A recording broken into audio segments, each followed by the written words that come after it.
Whenever somebody comes to me, I make sure that I listen and I make sure that I validate them, because somebody who has been harmed, that is the number one thing that they need, is to feel safe, to feel loved, and to feel validated. Has your life, your dreams been interrupted? Good news. It is possible to reinvent our lives. People are doing it every day, and some are brave enough to share the struggles, disappointments, and challenges. If you are looking for a new beginning, a do-over, or to rediscover your passion, maybe even find a new one, then grab a cup of coffee and let's talk. Interrupted, Act 2, Reinventing Your Legacy, with your host, Coach Lori. Welcome, Paula. I am so glad to have you on the show. Thank you for having me. What stood out to me and why I was so excited to have you is I recognize not only had you been through trauma, but you really have a gift in how you speak to people with trauma. And your book is called? It's Cross Addicted, Breaking Free from Family Trauma and Addiction. You're an author, and I found you actually on the Bible app, YouVersion, and I just loved listening to your devotion. Tell us about your life, what you're doing. I always say I'm a trauma survivor, author, and a speaker, and my passion is to help others learn to break the cycle of generational trauma and addiction, because that's where I was trapped for a long time. I'm happily married, took a lot of healing to get here, and I have 4 kids and 2 grandchildren. So I'm speaking right now, and new doors have opened for me to go inside prisons and help the incarcerated with unhealed trauma. And I'm also writing a workbook right now to help others to break that cycle. It's going to be practical tools to help others break the generational trauma and addictions. What is it you love about going into jail or prison? The first time that I went, there was a lot of the unknown, but what I learned is these women are sitting here with stories that are very similar to mine. Broken homes, no fathers, teen pregnancy, introduced to the gang life because they were searching for family. There was just so much, and my mouth just kind of dropped like, wow. What I realized is all these women and men had trauma, and nobody ever told them what trauma was or how to heal from it. And it just broke my heart. That you got the vision of how you could help them. Oh, for sure. And you know what, too, is the first time I went into a prison and then I spoke, it opened my eyes. But then when I went back to my hotel room, I was just kind of laying in my bed and I was like, okay, it all makes sense now. When I was a kid, I was always going to the prison to visit my dad. My father passed away as an alcoholic and a drug addict. But one of the things that my father had was unhealed trauma, and he couldn't stay out of trouble and he couldn't stay out of the streets. And that pattern from his life was like a ripple effect into all of our lives because of his unhealed trauma. And when I started to realize like, wow, there's something wrong with me and I better get help, I realized it was a lot of learned behaviors and just dysfunction in the family. There was just so much. Lori, the reason I choose to share my story and the reason I speak is to let people know that cycle can be broken. It takes work, but it can be broken. When you go into the prisons, this is on your own. So you are raising funds and support for this, right? How can people help you out? One of the things with prisons is there's no funding to help them with like therapy or mental health issues. And it's really sad. There's nothing out there. So right now I'm raising funds to go into 12 prisons across the United States. I'm already booked all the way until November. One of them is actually a death row prison, but you can go to my website, paulajauch.com, and that's JAUCH, paulajauch.com. And there's a donate tab. Tell us your story and how you got to where you are today, how now you've turned all this around to help healing other people. When we grow up in broken homes, I feel as kids, it's really hard to describe like, hey, I'm hurting or my parents aren't treating me right. It's like all of a sudden we become adults, Lori, and then we're like, wow, I'm having broken relationship. I'm divorced or I'm struggling with my own eating disorder or my own addiction. But there was always just this something hanging over my head, like there's something wrong with you. A lot of people who suffer from trauma can relate to that. I grew up in Indiana, which was a small town. About the age 7 years old, my father, he burned our house down because of his mental illness. After that, we're going to move to Las Vegas. It was like the middle of my 3rd grade year, and it was like a huge culture shock for us. And so we moved to Las Vegas, Nevada, and his addiction got worse.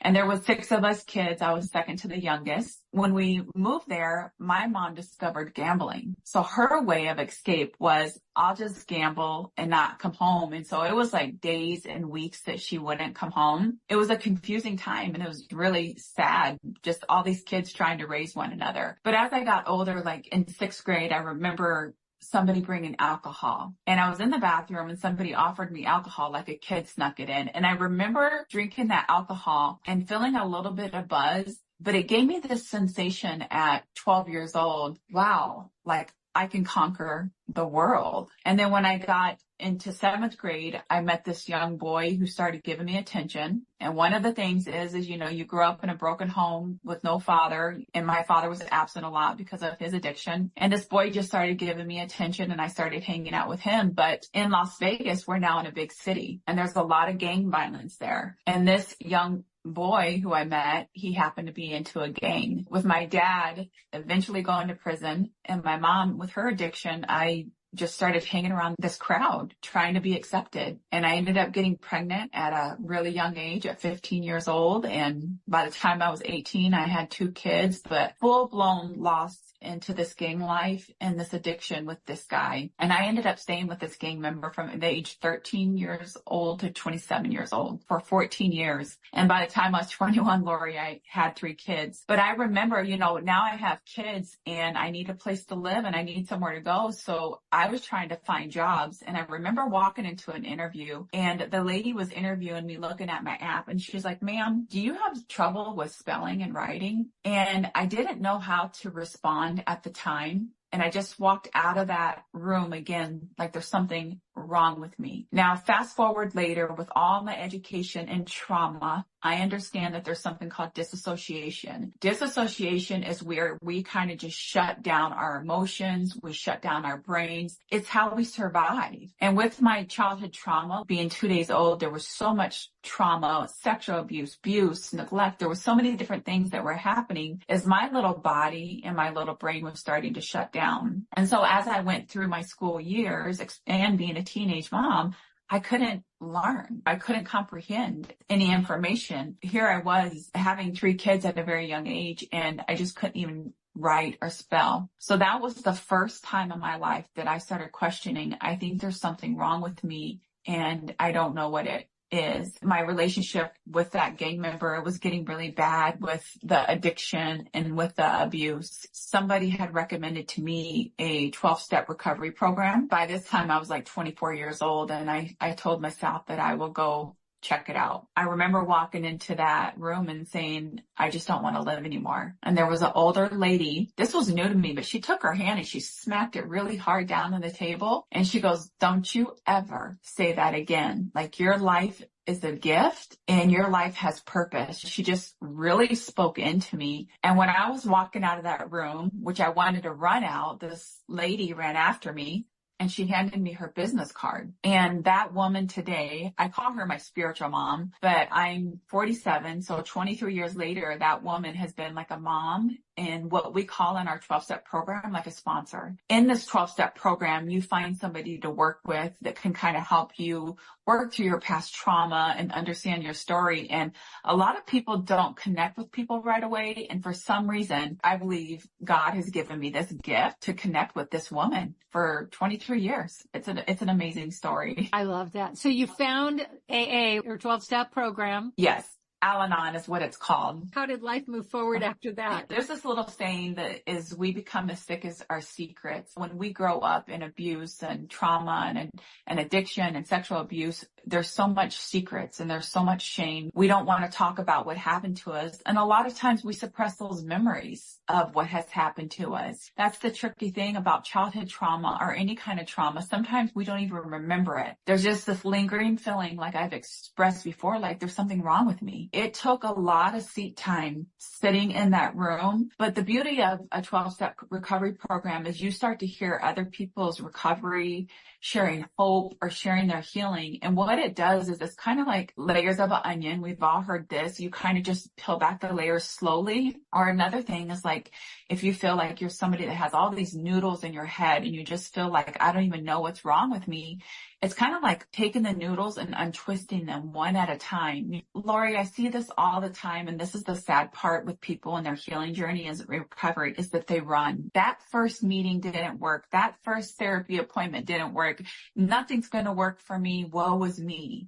But it's like, did you give it time? Did you fight for your healing? That's one of the things I really like to share in my message, is like, you are so worth the healing, and it's worth fighting for. That is the one thing when I was binge listening to the Bible app, was so many people want to say, this was my life, I got help, and they want to wrap it up with a nice big red bow, like everything's okay. And then those of us who have been going through the process, healing for many, many years, it's easy for us to then go, what's wrong with me? I didn't get that instant healing. A lot of people who's lived long enough, let's say they're 15, let's say they're 20, 25, or 30.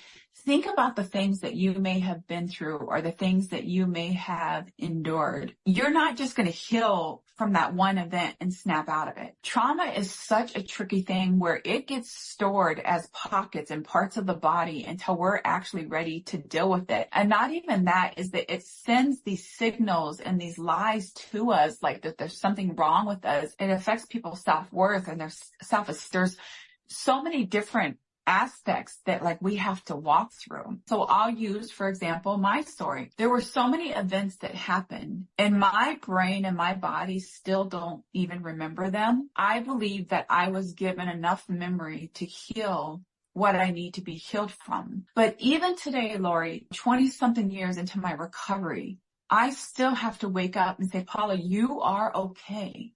You are enough. And the reason being is because all these people who abused me because of their unhealed trauma or their dysfunction, they sent the signal to me like there's something wrong with you. You're not good enough.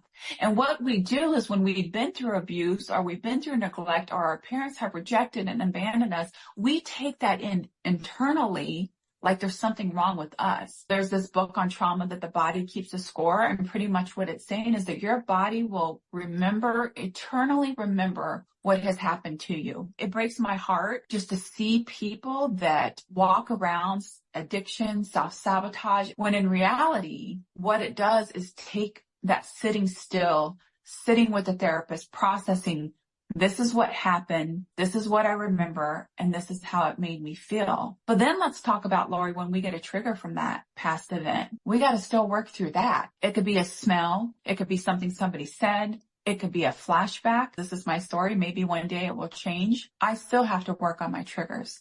I still have to work on my thought process.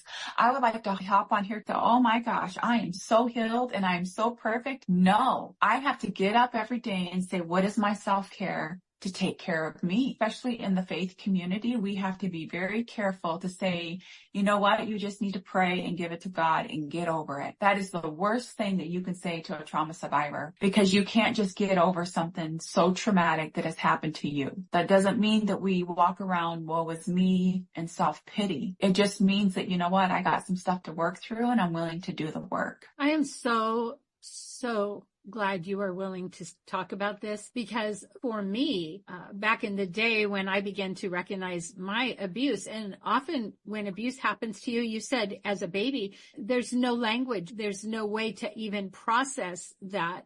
Thing that was hard for me is I never felt like I fit in, because if a glimpse of that would get out, like my big secrets, people couldn't handle it. So as a result, their reaction would make me then feel like something was wrong with me. So I learned, in order to be in my church, I'm not saying church is bad, because churches come a long way, but they have a lot to learn, is I had to keep the secrets. And when I finally got to a place where I was getting counseling and I began to understand, still wasn't safe in church to share my story. I was able to recognize when I spoke with other people and they would say, this happened to me or whatever, I never said, oh, you have to pray about it. I was able to say, I can hear your story. Let them talk, let them share, and never make it about who they were, but it was always what happened to them. But uninformed people don't know how to do this. And so I love what you're doing, because you're helping educate the church, and even through that Bible app, of how we can love and accept people rather than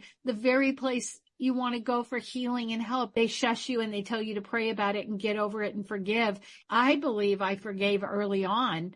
That wasn't my issue, but I had trauma and I didn't know how to process it. In fact, I thought it was normal. Yeah. And it's fine to forgive, but everybody doesn't have a reconciliation story. Everybody doesn't get to invite the person who harmed them back into their lives. That's another thing. As I've seen movies or I've heard stories that parents abused or they neglected, and there was this beautiful reconciliation story. And you know what? I've had to come to acceptance that that wasn't part of my story. My parents are deceased. I believe that they died at a very young age. And part of my process was grieving the parents that I never had, and then grieving the parents that are now actually gone, that I will never have. That was part of my story. And one of the things is abandonment and rejection is so deep. It goes so deep in the gut, and it's so scary to feel. But you know what I've learned in my healing and my process is it's not going to kill me to feel those feelings, even though it feels like it will.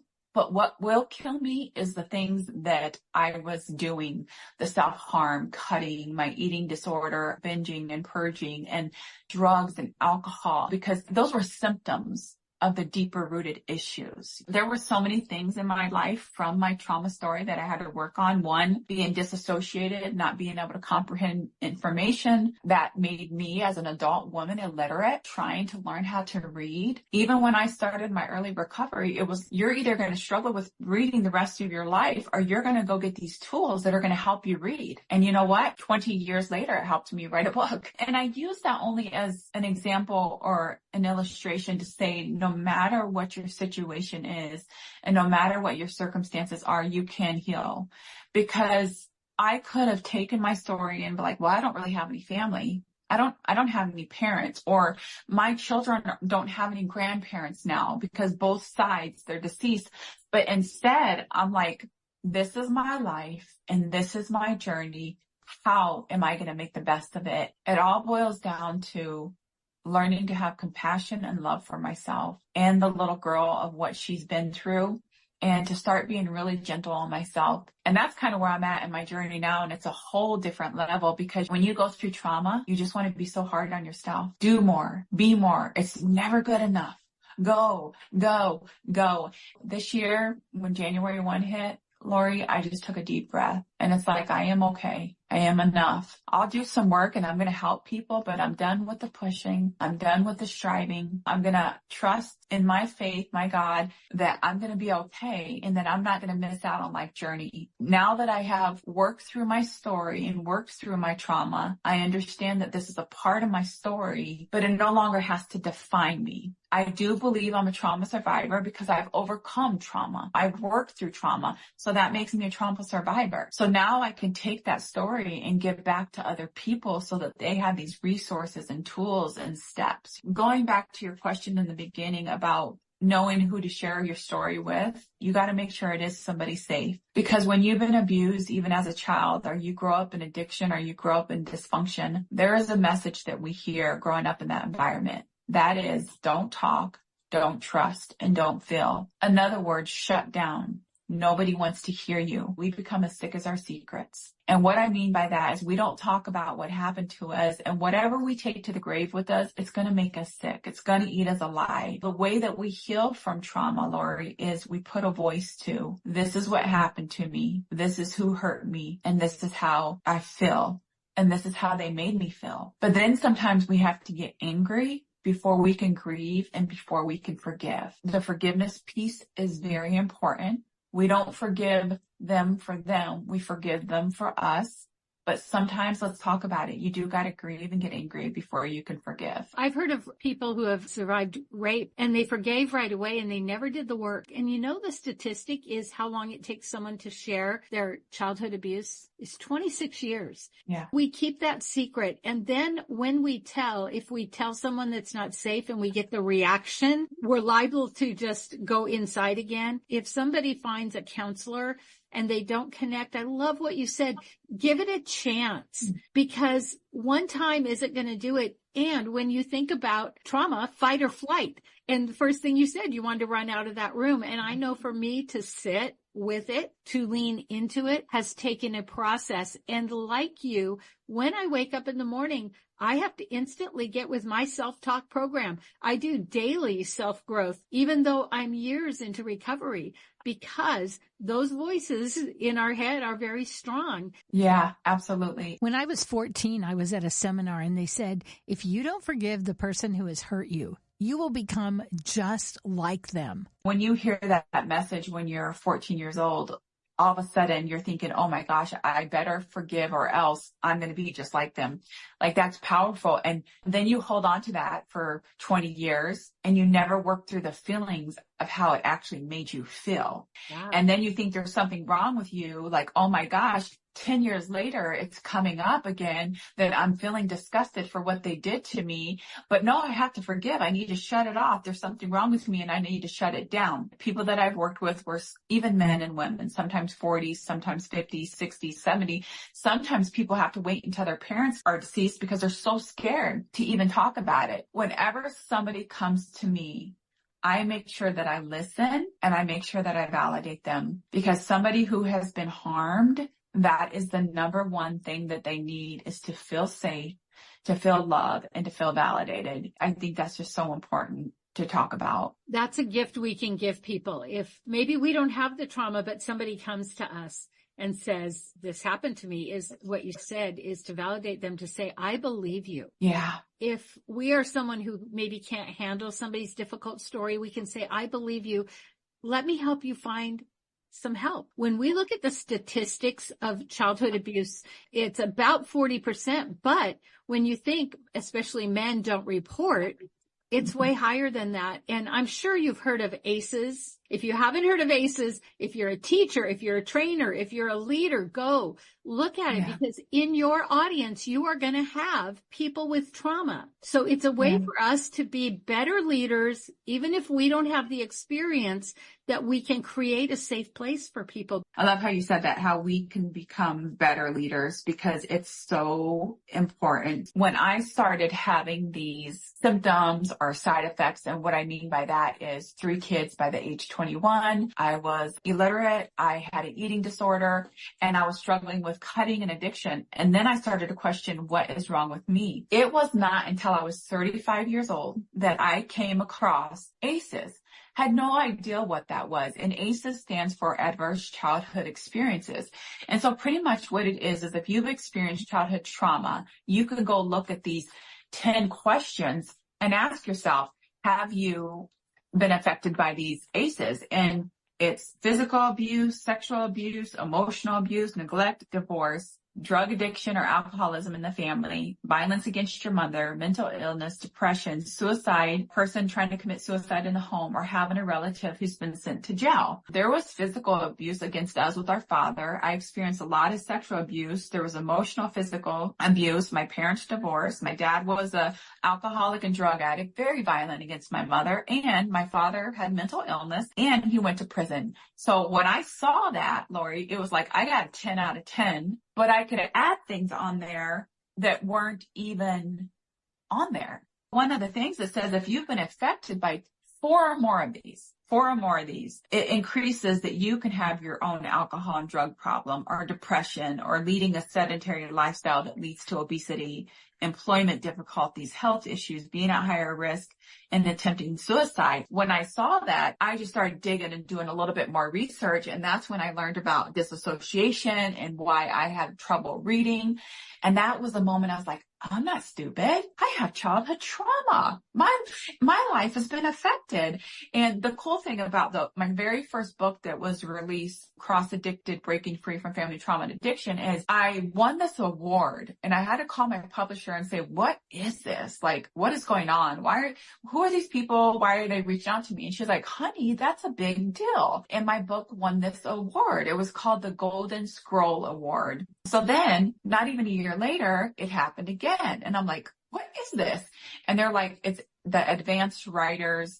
My book won another award. I believe that was my little gift of working through my trauma, teaching myself how to read, how to pronounce words, what do they mean, writing this book, which was really hard, editing it and having people sit with me and teach me so many different things. But that right there, because we read the 10 ACEs, we read how your life can be affected. But my little book story can also show you the resilience and how we can overcome and how we can break this cycle. And I guess going back to this prison ministry, that's why I'm so passionate about it, because my dad was in and out of prison, mental hospitals, long stays in jail. He died from alcoholism. I see how it's affected my siblings. I see how it's affected my life. Even though I'm in a beautiful marriage and I'm breaking that cycle, there's still, I don't want to say the word residue, but there's still daily things that I have to work through. I have to say, okay, I recognize you're there, but you're not going to affect my life. I'm going to overcome this. I am okay today. I am in a safe place today.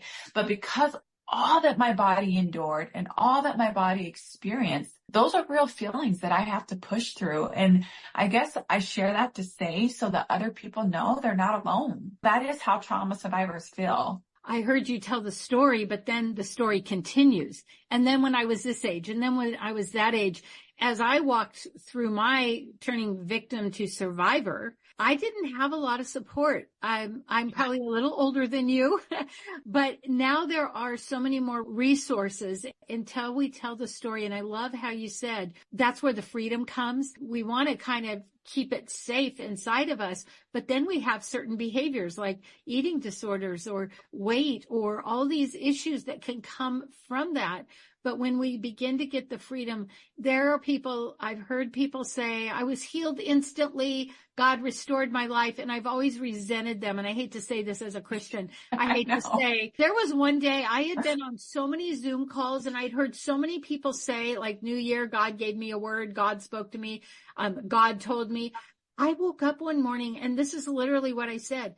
God, why do you hate me? Why aren't you telling me? But what I recognized was, unfortunately, people speak badly. They say things that maybe aren't exactly true, or they say it in a way that when you do this, you will get that. I find myself saying, what is wrong with me? And then that's where I have to daily do the work. And you touched on so many beautiful things. Trauma is such a tricky thing, from the disassociation. And you also touched on weight. And a lot of men and women struggle with their weight if they have had sexual abuse. And then they're like, well, what is wrong with me? And why can't I get this weight off of? It's another thing where you go back to that book where trauma keeps the score. And I believe that's why I had this eating disorder for so long. You have to just get back to this place and say, you know what? This is my story, and I'm going to be really kind to you, and I'm going to love you, and I'm going to accept myself no matter what. I'm going to wake up. I'm going to eat healthy. I'm going to do the best I can.